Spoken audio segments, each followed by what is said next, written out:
जय हिंद दोस्तों, स्वागत है आप सभी का एक बार फिर से हमारे इस न्यू करंट अफेयर सेशन में।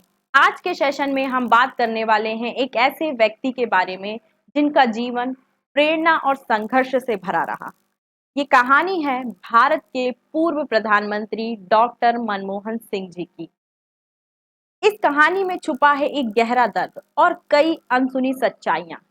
एक ऐसा नेता जिसने भारत को आर्थिक संकट से उभार कर नई रोशनी दिखाई। उनकी नीतियों ने भारत को नई ऊंचाइयों पर पहुंचाया। लेकिन क्या आपको पता है कि उनका जीवन कितनी चुनौतियों से भरा हुआ था, कितने विवादों का सामना उनको अपने जीवन में करना पड़ा। इस वीडियो में हम उनकी प्रेरणा यात्रा के साथ साथ उनके जीवन से जुड़ी कुछ अनदेखी अनसुनी कहानियों पर भी नजर डालेंगे। आगे बढ़ने से पहले मेरी आपसे एक छोटी सी रिक्वेस्ट है, अगर आप इस चैनल पर नए हैं तो चैनल को सब्सक्राइब कर लीजिए, वीडियो को लाइक कर दीजिए, क्योंकि जितने लोग भी वीडियोस देखते हैं बहुत कम लोग होते हैं जो चैनल को सब्सक्राइब करते हैं। चलिए स्टार्ट करते हैं। भारत के पूर्व प्रधानमंत्री डॉक्टर मनमोहन सिंह, जिनका 92 साल की उम्र में निधन हो गया। ये भारत के अच्छे राजनीतिज्ञ और एक अच्छे अर्थशास्त्री के रूप में जाने जाते हैं। मनमोहन सिंह की कहानी मेहनत, ईमानदारी और सादगी की मिसाल रही। इनका जन्म 26 दिसंबर 1932 में पंजाब के गाह गांव में हुआ, जो आज पाकिस्तान में स्थित है। उनका बचपन संघर्षों से भरा रहा। विभाजन के बाद उनका परिवार भारत आ गया और उन्होंने अपनी पढ़ाई फिर यहीं से आगे बढ़ाई। पंजाब यूनिवर्सिटी से पढ़ाई के बाद उन्होंने कैम्ब्रिज यूनिवर्सिटी से अर्थशास्त्र में पीएचडी की डिग्री हासिल की। डॉक्टर मनमोहन सिंह ने अपने करियर की शुरुआत सिविल सेवा से की। उसके बाद उन्होंने संयुक्त राष्ट्र, विश्व बैंक जैसे संस्थानों में अपनी सेवा प्रदान की। डॉक्टर मनमोहन सिंह आरबीआई के 15वें गवर्नर भी रह चुके हैं। 1991 से लेकर 1996 तक उन्होंने भारत के वित्त मंत्री पद को संभाला।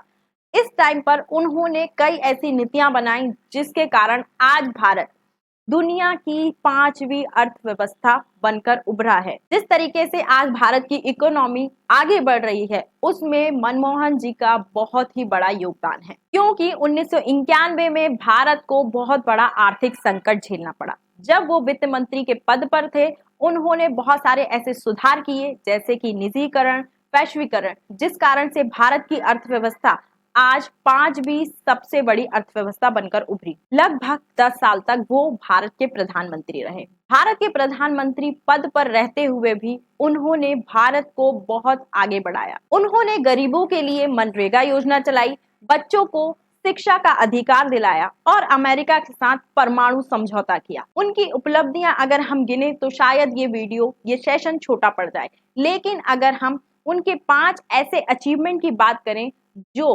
भारत की अर्थव्यवस्था की ग्रोथ में मील का पत्थर माने जाते हैं, डॉक्टर मनमोहन सिंह के नेतृत्व में भारत की अर्थव्यवस्था ने 9% की वृद्धि दर हासिल की। 2007 में भारत 9% की ग्रोथ के साथ सबसे तेजी से बढ़ती हुई अर्थव्यवस्था में शामिल हो गया। 1991 में जो उन्होंने नीतियां शुरू की थी, जैसे उदारीकरण, निजीकरण और वैश्वीकरण, उन नीतियों को उन्होंने प्रधानमंत्री पद पर रहते हुए भी आगे बढ़ाया। मनमोहन सिंह जी के द्वारा विशेष आर्थिक अधिनियम 2005 लाया गया। इसे लागू करके उन्होंने विदेशी निवेश को आकर्षित किया, निर्यात पर जोर दिया, जिससे रोजगार के नए अवसर पैदा हुए। साथ ही आईटी, वस्त्र और निर्माण क्षेत्रों में तेजी आई। 2005 में ही मनमोहन जी के द्वारा मनरेगा स्टार्ट किया गया, महात्मा गांधी रोजगार गारंटी अधिनियम। इसके तहत गारंटेड 100 दिन का रोजगार उपलब्ध कराने की योजना बनाई गई। उनके कार्यकाल के दौरान वित्त वर्ष 2006 से 7 में भारत ने रिकॉर्ड जीडीपी ग्रोथ हासिल की। लगभग 10.08% की जीडीपी ग्रोथ दर्ज की गई। ये उपलब्धि भारत की आर्थिक नीतियों की मजबूती को दर्शाता है, साथ ही वैश्विक स्तर पर भारत को एक शक्ति के रूप में स्थापित करता है। उनके कार्यकाल में बुनियादी ढांचे का भी विकास बहुत तेजी से हुआ। उन्होंने स्वर्णिम चतुर्भुज परियोजना को आगे बढ़ाया, जिससे ग्रामीण और शहर के बीच कनेक्टिविटी बढ़ी और रोजगार तथा व्यापार भी बढ़ा। तो ये तो थी उनकी कुछ उपलब्धियां जो हमेशा हमें प्रेरणा देती रहती हैं। लेकिन उनके जीवन से जुड़ी हुई कई कहानियां भी हैं जो अभी चर्चा में हैं। उनके द्वारा कही गई एक लाइन इतिहास मेरे प्रति दयालु होगा। उन्होंने ये शब्द तब कहे थे जब उनके दूसरे कार्यकाल में बड़े घोटाले सामने आए। 2G स्पेक्ट्रम घोटाला, जो हम सभी को याद है। उस टाइम पर उनको बहुत सारी आलोचनाओं का सामना करना पड़ा।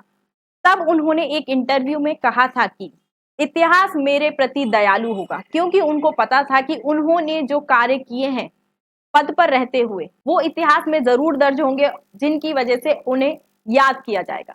मनमोहन सिंह जी को साइलेंट रिफॉर्मर के नाम से भी जाना जाता है। 1991 में जब भारत बहुत बड़े आर्थिक संकट से गुजर रहा था, वित्त मंत्री के पद पर रहते हुए उन्होंने साहसिक आर्थिक सुधार किए, लाइसेंस राज को खत्म किया, विदेशी निवेश को आकर्षित किया, उसे बढ़ावा दिया।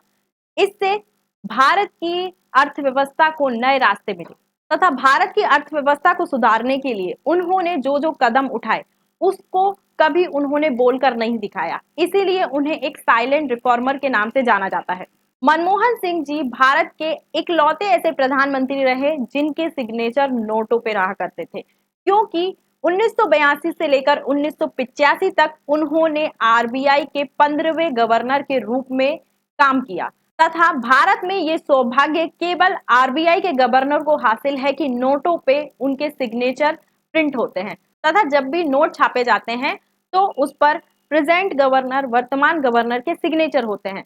तो जितने भी नोट 1982 से लेकर 85 तक प्रिंट हुए थे उन सभी में मनमोहन सिंह जी के हस्ताक्षर मौजूद थे। तो दोस्तों, डॉक्टर मनमोहन सिंह केवल एक नाम नहीं, एक युग है, एक ऐसा युग जिसने भारत को एक बड़े आर्थिक संकट से उबारा, साथ ही भारत के करोड़ों लोगों के जीवन में आशा की एक नई किरण जगाई। उनकी कहानी हमें ये बताती है कि सच्चा नेतृत्व शोर नहीं मचाता, कर्मों की शांति होता है।